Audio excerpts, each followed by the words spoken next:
నమస్తే, welcome to BCN news. నేను విజయలక్ష్మి. ముందుగా ముఖ్యాంశాలు. ప్రజలకు ఇచ్చిన హామీలను కూటమి ప్రభుత్వం చిత్తశుద్ధితో అమలు చేస్తోంది. కేబినెట్ నిర్ణయాలను వెల్లడించిన మంత్రి కొలుసు పార్థసారథి.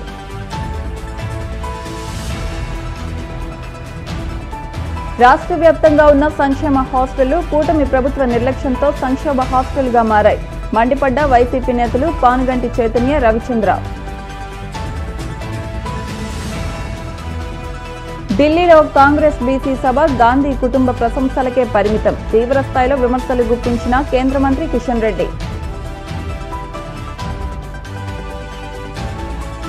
వాడపల్లి వెంకన్న ఆలయంలో ప్రత్యేక పూజలు. మంగళ వాయిద్యాల నడుమ శ్రీ స్వామి అమ్మవార్లకు మేల్కొలుపు సేవ, ఈశ్వరి లక్ష్మీ హోమం. రాష్ట్ర ప్రజలకు ఇచ్చిన హామీలను సీఎం చంద్రబాబు నేతృత్వంలోని కూటమి ప్రభుత్వం చిత్తశుద్ధితో అమలు చేస్తోందని మంత్రి పార్థసారథి తెలిపారు.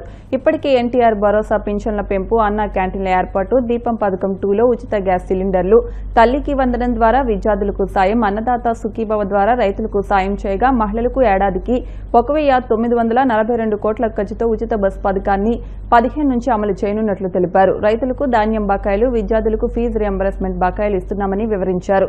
స్మార్ట్ మీటర్ల ఏర్పాటు, నాలా చట్ట సవరణ కేబినెట్ లో చర్చకు రాలేదన్నారు.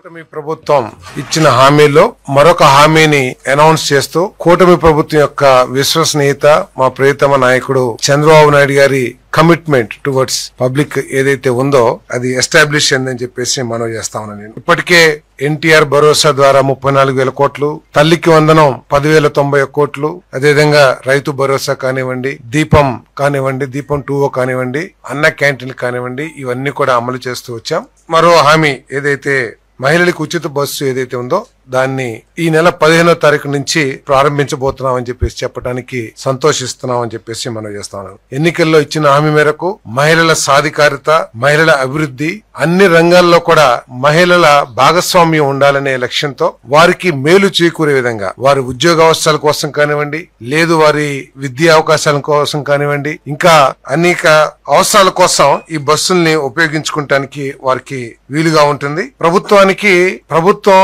అనేక ఆర్థిక ఒడిదుడుకులు, ఆర్థిక సమస్యలు ఎదుర్కొంటున్నా కూడా చంద్రబాబు నాయుడు గారి నాయకత్వంలోని ఈ కూటమి ప్రభుత్వం హామీలన్నింటినీ కూడా అమలు చేస్తుందని చెప్పేసి నేను మనవి చేస్తాను. ఉచిత బస్సు పథకానికి ముఖ్యమంత్రి గారు స్త్రీ శక్తి అని చెప్పేసి నామకరణం కూడా చేయటం జరిగిందని చెప్పేసి మనం చేస్తాను. దాన్ని కేబినెట్ ఆమోదించడం కూడా జరిగింది. మొన్నటి వరకు కూడా వార్తలు చాలా వచ్చినాయి. ఏదో జిల్లాల వరకే ఈ ఉచిత బస్సుని ఇస్తారు, జిల్లాలో మాత్రమే మహిళలు ప్రయాణం చేయడానికి ఉచితంగా అవకాశాలు కల్పిస్తారని చెప్పేసి. మరి ఈ వార్తల నేపథ్యంలో ఇటీవల గ్రూప్ ఆఫ్ మినిస్టర్స్ కానివ్వండి, ఎవరైతే ఈ పథకాన్ని చేశారో మా ప్రియతమ యువనేత లోకేష్ గారి చొరవతో ఈ పథకాన్ని రాష్ట్రం మొత్తం కూడా అమలు చేయడానికి నిర్ణయం తీసుకున్నారని చెప్పేసి కూడా నేను మనవి చేస్తాను. పథకం ద్వారా ప్రభుత్వానికి 1942 కోట్ల రూపాయలు, నెలకి 102 కోట్ల రూపాయలు పడుతుందని చెప్పేసి కూడా ఈ సందర్భంగా తెలియజేస్తా ఉన్నాను. మరి దాదాపు 75% బస్సుల్లో ఏపీఎస్ఆర్టీసీ రవాణా చేస్తున్న దాదాపు 11,200 బస్సుల్లో దాదాపు 8,456 బస్సుల్లో ఈ ఉచిత బస్సు పథకం అనేది అమలు కాబోతుందని చెప్పేసి కూడా ఈ సందర్భంగా తెలియజేస్తాను. మరి ఇటువంటి పథకం దేశంలో కేవలం ఢిల్లీ, పంజాబ్, తమిళనాడు, కర్ణాటక, తెలంగాణలో మాత్రమే మరి ఈ పథకం అమలవుతుంది.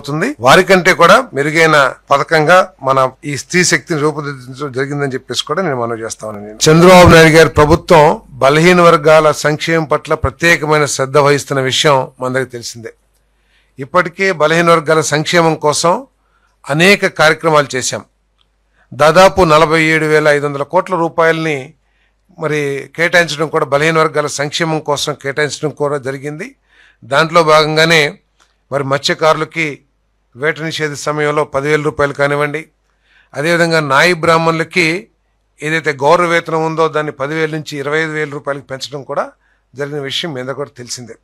మరి ఈరోజు ప్రత్యేకంగా ఈ హెయిర్ కటింగ్ సెలూన్ల నిర్వాహకులకు, అంటే ముఖ్యంగా నాయి బ్రాహ్మణ సోదరులకు మద్దతు ఇవ్వటానికి, సామాజిక సమానత్వాన్ని ప్రోత్సహించడానికి నెలకు 150 యూనిట్ల నుండి 200 యూనిట్ల వరకు ఉచిత విద్యుత్తును సరఫరా చేయడానికి ఈరోజు ప్రతిపాదన కేబినెట్ ఆమోదించడం జరిగిందని చెప్పేసి మనం చేస్తాను. ప్రజాగలంలో ఇచ్చిన హామీ మేరకు 2025-26కు 50 కోట్లు కేటాయించడం జరిగింది. మరో 50 కోట్లు ఇవ్వడం ద్వారా 40,808 హెయిర్ కటింగ్ సెలూన్లకు లబ్ధి చేకూరుతుందని చెప్పేసి కూడా ఈ సందర్భంగా తెలియజేస్తారు. ఐటీ మరియు ఎలక్ట్రానిక్స్ మరియు కమ్యూనికేషన్ విభాగం land incentive for tech hubs policy lift policy 4O ITES జీసీసీల ఏర్పాటుకు అవకాశాలు కల్పించడం కోసం ఉద్దేశించిన పాలసీ ఇది. ఏంటంటే ముఖ్య ఉద్దేశం ఏంటంటే రాష్ట్ర విభజనలో మనం హైదరాబాద్ ను కోల్పోయి చాలా నష్టపోయిన విషయం మనందరికి తెలిసిందే. ఐటీ సెక్టర్ లో హైదరాబాద్ బాగా డెవలప్ అయింది. మరి అంతేకాకుండా ఒక రెవెన్యూ జనరేటింగ్ సెంటర్ ని తెలంగాణ మొత్తానికి కనుక మనం తీసుకున్నట్లయితే Hyderabad revenue generating centre. So అటువంటి రెవెన్యూ జనరేటింగ్ సిటీని వదులుకొని మన రాష్ట్రం వచ్చిన తర్వాత మరి ఇక్కడ ఐటీని సాఫ్ట్వేర్ అన్ని రంగాలను కూడా అభివృద్ధి చేసుకోవాల్సిన అవసరం ఉందని చెప్పేసి కూడా ప్రభుత్వం భావిస్తా ఉంది. అంతేకాకుండా హైదరాబాద్ లో దాదాపు 1,00,00,000 కోట్ల రూపాయలు ఐటీ సర్వీసెస్ ఎక్స్పోర్ట్స్ బిజినెస్ జరుగుతూ ఉంటే బెంగళూరు అదే విధంగా 3-4 లక్షల కోట్ల వ్యాపారం జరుగుతూ ఉంటే మన రాష్ట్రంలో అది 5-10 వేల కోట్లు కూడా చేరుకోపోవటం ఆలోచించాల్సిన విషయం అని చెప్పేసి నేను మనం చేస్తాను.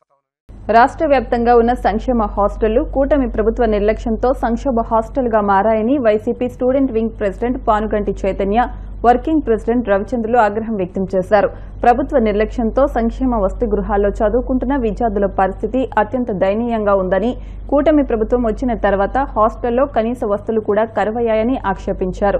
తాడేపల్లి వైసీపీ కేంద్ర కార్యాలయంలో ఆయన మీడియాతో మాట్లాడుతూ విద్యా సంవత్సరం ప్రారంభమైన 2 నెలలు పూర్తి కావస్తున్నా విద్యార్థులకు దుప్పట్లు, దోమతెరలు పంపిణీ చేయకపోవడంతో కటిక నేల మీద పడుకోవాల్సిన దుస్థితి నెలకొందని ఆవేదన వ్యక్తం చేశారు. పండుకుందామంటే ఫ్యాన్లు ఉండవు, ఫ్యాన్లు ఉంటేనేమో డోర్లు ఉండవు, దోమలకి పిల్లలు నానా అవస్థలు పడతా ఉన్నారు. కానీ ఎక్కడ కూడా కూటమి ప్రభుత్వం నారా లోకేష్ గారికి కనపడట్లా. కానీ సంక్షేమ శాఖ మంత్రి డొల్లా వీరేంద్ర స్వామి గారు అంటున్నారు, మేము అధికారంలోకి వచ్చిన తర్వాత 143 కోట్ల రూపాయలు సంక్షేమ హాస్టల్ మరపద్ధతులకి మేము వాడామని చెప్తా ఉన్నారు. ఈ రోజు మంత్రి గారికి ఒకటే చెప్తున్నా, మీరు అధికారంలోకి వచ్చిన కాడి నుంచి సంక్షేమ హాస్టల్కు 143 కోట్లు ఏ జిల్లా ఏ హాస్టల్లో మరమ్మతులు చేశారో చూపిమని అడుగుతా ఉన్నా. మనం చూసాం హోంమంత్రి అనిత గారు అనకాపల్లి నియోజకవర్గంలో స్వయం సంక్షేమ హాస్టల్ విజిట్ చేస్తే ఆమె తినే భోజనంలో బొద్దింకలు వచ్చింది. ఆ రోజు రాష్ట్ర వ్యాప్తంగా అందరి కళ్ళారో చూడటం జరిగింది. నియోజకవర్గ స్థాయిలో, మండల స్థాయిలో, జిల్లా స్థాయిలో అందరూ కూడా మా విద్యార్థి భవన నాయకులు సమస్యల మీద అన్ని సంక్షేమ హాస్టల్ విజిట్ చేస్తా ఉంటే ఆ సమస్యలు పరిష్కరించడానికి ఈ కూటమి సర్కార్ పనిచేయాల్సింది పోయి రాత్రికి రాత్రి ఒక జీవో రిలీజ్ చేసింది మా మీద. ఒక చీకటి జీవో. అంటే ఇట్లాంటి జీవోలు నాకు తెలిసి బహుశా దేశ చరిత్రలో ఏ రాష్ట్రంలో కూడా ఇట్లాంటి జీవోలు విడుదల చేయాలని కూడా నేను అనుకుంటా ఉన్నా. ఇప్పుడు దాకా విడుదల చేయలే. ఎందుకంటే ఏ ప్రభుత్వాలైనా ప్రతిపక్షంలో ఉన్న వాళ్ళు అక్కడ విజిట్ చేసి సమస్య ఇదని చెప్పినప్పుడు అధికార పార్టీ వాళ్ళు దాన్ని స్వీకరించి దానికి పని చేయాల్సింది పోయి ఇట్లాంటి జీవోలు తీసుకొని వస్తున్నాడు నారా లోకేష్ గారు. అయ్యా నారా లోకేష్ గారికి నేను ఒకటే చెప్తా ఉన్నా, విద్యాశాఖ మంత్రి గారికి, ఎందుకయ్యా నీకు వైఎస్ఆర్ కాంగ్రెస్ పార్టీ విద్యార్థి విభాగం అంటే అంత భయమా అని అడుగుతున్నా. మేం కేవలం 4 రోజులు SC ST BC hostel visit చేస్తే రాత్రికి రాత్రి జీవో రిలీజ్ చేసావు. ఏమని? విద్యా సంఘాలు కానివ్వండి, ఏ రాజకీయ పార్టీలు కానీ హాస్టల్స్ కానీ స్కూల్కి కానీ విజిట్ చేయడానికి వీలు లేదు అని చెప్పి ఒక జీవో రిలీజ్ చేశావు. విద్యార్థి సంఘాలు ఉందా దేనికి? సమస్యలన్నీ కూడా విద్యార్థుల పట్ల సమస్యలు ఏదున్నా కూడా మీ దృష్టికి తీసుకొని వస్తే మేము వాళ్ళకు అండగా నించొని వాళ్ళ సమస్య పరిష్కారానికి విద్యా సంఘాలు పనిచేస్తా ఉంటాయి. కానీ ఈ రోజు కూటమి ప్రభుత్వం అధికారానికి వచ్చిన తర్వాత చీకొట్టు జీవులు విడుదల చేసి విద్యా హక్కులను హరించే విధంగా ఈ రోజు జీవులు రిలీజ్ చేశారు. రాష్ట్రంలో సంక్షేమ హాస్టళ్ల పరిస్థితుల్ని, వాటిల్లో ప్రభుత్వం కల్పిస్తున్న వసతుల్ని తెలుసుకోవడం కోసం, విద్యార్థుల్ని అడిగి హాస్టళ్లని పరిశీలించడం కోసం వైఎస్ఆర్ కాంగ్రెస్ పార్టీ విద్యార్థి విభాగం ఆధ్వర్యంలో రాష్ట్రంలో 175 నియోజకవర్గాల్లో ఎస్సీ ఎస్టీ బీసీ హాస్టళ్లని పరిశీలన చేశాం. ఈ హాస్టళ్ల పరిశీలన సందర్భంగా, హాస్టళ్ల సందర్శన సందర్భంగా మా దృష్టికి అన్ని జిల్లాల్లో 175 నియోజకవర్గాల్లో అనేక సమస్యలు మా దృష్టికి వచ్చాయి. ఈ హాస్టళ్ల సందర్శన సందర్భంగా విద్యార్థులతో మాట్లాడినప్పుడు మా దృష్టికి వచ్చిన అనేక సమస్యల్ని మేము చాలా విపులంగా రాసుకొని ఒక వినతి పత్రం రూపంలో ఆగస్టు 1వ తారీఖున 26 జిల్లాల్లో కలెక్టర్లకి వినతి పత్రాలు అందజేశాం. మేము వినతి పత్రాలు అందజేసిన వెంటనే రాష్ట్ర ప్రభుత్వం ఒక సర్క్యులర్ ఏమిచ్చిందంటే, హాస్టళ్లకు గాని స్కూల్స్ గాని విద్యార్థి సంఘాలు బయట వ్యక్తులు ఎవరూ రాకూడదు అని ఒక సర్క్యులర్ ఇచ్చింది. మేము 4 రోజులు హాస్టల్ విజిట్ చేసిన తర్వాత మా దృష్టికి విద్యార్థులు అనేక సమస్యలు చెప్పాక మేము ప్రచార ప్రసార మాధ్యమాల్లో, సోషల్ మీడియాలో ప్రభుత్వం హాస్టళ్లని ఏమాత్రం పట్టించుకోవడం లేదు, చాలా అధ్వాన్నంగా ఉన్నాయని చెప్పేసి మేము మాట్లాడిన తర్వాత ప్రభుత్వం ఆ సమస్యల్ని పరిష్కారం చేయడం కోసం వెంటనే కలెక్టర్లకు ఆదేశాలు జారీ చేయకుండా, సంక్షేమాధికారులకి ఎటువంటి ఆదేశాలు ఇవ్వకుండా, విద్యార్థి నేతలు విద్యార్థి సంఘాలు ఎవరూ మా విద్యా సంస్థలోకి అడుగు పెట్టకుండా ప్రభుత్వం ఒక జీవోలు ఇవ్వడం అనేది చాలా దుర్మార్గమైంది, అప్రజాస్వామికమైంది అనేది మా వైఎస్ఆర్ స్టూడెంట్ యూనియన్ తరఫున ప్రభుత్వాన్ని కోరుతా ఉన్నాం. ఈ రోజు సంక్షేమ హాస్టల్ విద్యార్థులు, ఎస్సీ ఎస్టీ బీసీ హాస్టల్ విద్యార్థులు, అదేవిధంగా కస్తూర్బా గాంధీ బాలికల విద్యాలయాలు, మహాత్మా జ్యోతిరావు పూలే విద్యా సంస్థలు, డాక్టర్ బిఆర్ అంబేద్కర్ గురుకుల పాఠశాల విద్యాలయాలు ఏవైతే ఉన్నాయో చాలా సంక్షోభాలకు నిలయాలుగా మారాయి. ఈ రాష్ట్రంలో సంక్షేమ హాస్టల్ అంటే నరకానికి నకళ్లుగా మారాయి. ఇవన్నీ సమస్యల్ని పరిష్కరించండి ప్రభుత్వాన్ని అడిగితే మీరెవరు మా హాస్టల్కి రావద్దు, మా స్కూల్కి రావద్దు, మా ట్రిపుల్ రావద్దు, మా యూనివర్సిటీకి రావద్దు, మా కాలేజీకి మీరు రావద్దని సర్క్యులర్లు ఇచ్చి, ప్రభుత్వము సర్క్యులర్లు ఇచ్చి నిరోధించగలదు గాని విద్యార్థుల ఉద్యమాన్ని, విద్యార్థుల శక్తిని ఆపే ధైర్యము ఈ ప్రభుత్వానికి లేదు. ఖచ్చితంగా ఈ ప్రభుత్వానికి బుద్ధి చెప్పే విధంగా రాష్ట్ర వ్యాప్తంగా సంక్షేమ హాస్టల్లో విద్యార్థుల ధరలకు అనుగుణంగా మెస్ కాస్మెటిక్ ఛార్జీలు పెంచాలి, కనీస వస్తువులు మెరుగుపరచాలి, సన్న బియ్యం ఇవ్వాలి, మెరుగైన వస్తువులు కల్పించాలని మేము డిమాండ్ చేస్తాను. లేని పక్షంలో ఈ మరింతగా ఉద్యమించి ఈ ప్రభుత్వానికి బుద్ధి చెప్తామని మా వైఎస్ఆర్ కాంగ్రెస్ పార్టీ విద్యార్థి విభాగం తరపున ఈ ప్రభుత్వాన్ని హెచ్చరిస్తాం. కాంగ్రెస్ పార్టీ ఢిల్లీలోని జంతర్ మంతర్ వద్ద నిర్వహించిన బీసీ సభపై కేంద్ర మంత్రి బీజేపీ నేత కిషన్ రెడ్డి తీవ్ర స్థాయిలో విమర్శలు గుప్పించారు. అది బీసీల ప్రయోజనాల కోసం పెట్టిన సభలా కాకుండా గాంధీ కుటుంబాన్ని పొగడటానికే పరిమితమైందని ఎద్దేవా చేశారు. తెలంగాణలో అంతర్గత రాజకీయ ఒత్తిడి నుంచి బయటపడేందుకు అధిష్టానం అనుగ్రహం పొందడానికే ముఖ్యమంత్రి రేవంత్ రెడ్డి ఈ సభను ఏర్పాటు చేశారని ఆరోపించారు. బీసీల సాధికారతపై కాంగ్రెస్ కు ఏమాత్రం చిత్తశుద్ది లేదని బీసీ సమాజం గ్రహించిందని, అందుకే ఇలాంటి నాటకాలకు తెరలేపారని విమర్శించారు. కాంగ్రెస్ పార్టీ ఢిల్లీలో పెట్టినటువంటి ధర్నా సోనియా కుటుంబాన్ని పొగడడం కోసం, నరేంద్ర మోడీ గారిని విమర్శించడం కోసమే తప్ప ఈ సభ ద్వారా ఎవరికీ ఒరిగిందేమీ లేదు. తెలంగాణ కాంగ్రెస్ పార్టీ కూడా ఒరిగిందేమీ లేదు. ఎంతో ప్రగల్భాలు పలికి మేము పొడి చేస్తాము, రాహుల్ గాంధీ వస్తున్నాడు, మల్లికార్జున ఖర్గే వస్తున్నారు, మా పార్టీ అధినాయకత్వంతో వస్తుందని చెప్పారు. చివరికి ఢిల్లీలో కూడా కాంగ్రెస్ పార్టీకి దిక్కు లేకుండా రేవంత్ రెడ్డి ఎడాపడా మాట్లాడడానికి మాత్రమే నిన్నటి ధర్నా పరిమితమైందని మనం వేస్తా ఉన్నాం.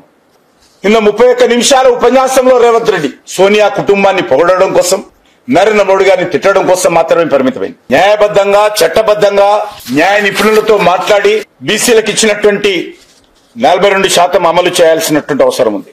రేవంత్ రెడ్డి పాలనలో వైఫల్యం, రాజకీయంగా వైఫల్యం, వనరులు సమకూర్చుకొని రాష్ట్ర ఆర్థిక వ్యవస్థను గాడిలో పెట్టడంలో వైఫల్యం, ఇచ్చినటువంటి హామీల అమలులో వైఫల్యం.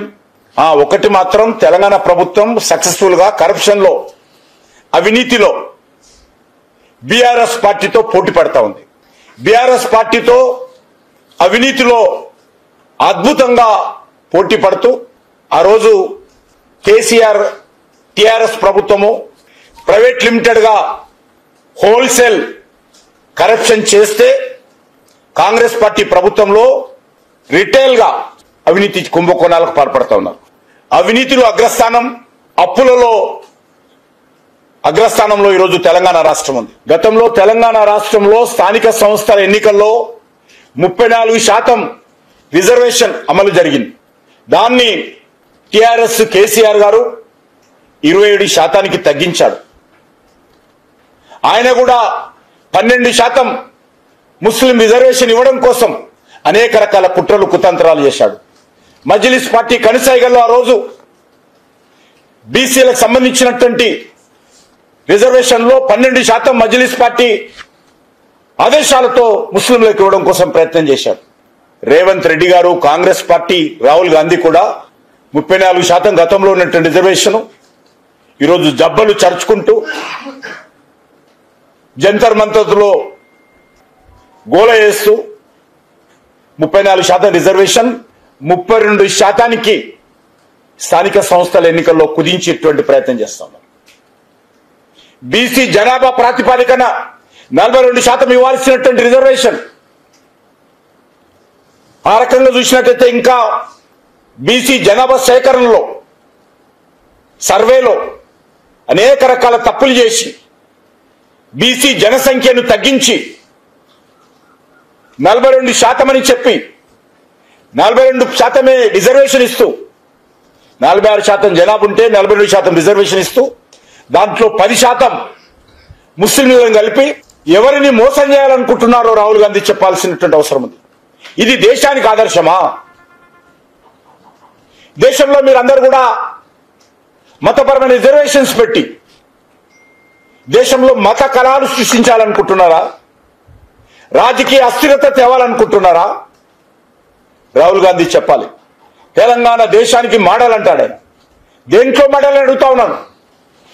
10% ముస్లిం రిజర్వేషన్ ఇచ్చి బీసీలకు వెన్నుపోటు పడడంలో, బీసీ సామాజిక వర్గాన్ని మెడలు కోయడంలో తెలంగాణ మోడల్ అని చెప్పి అడుగుతా ఉన్నాను. దేంట్లో మెడలో చెప్పాల్సింది రాహుల్ గాంధీ. ఇప్పుడు కాసేపు ప్రకటనలు.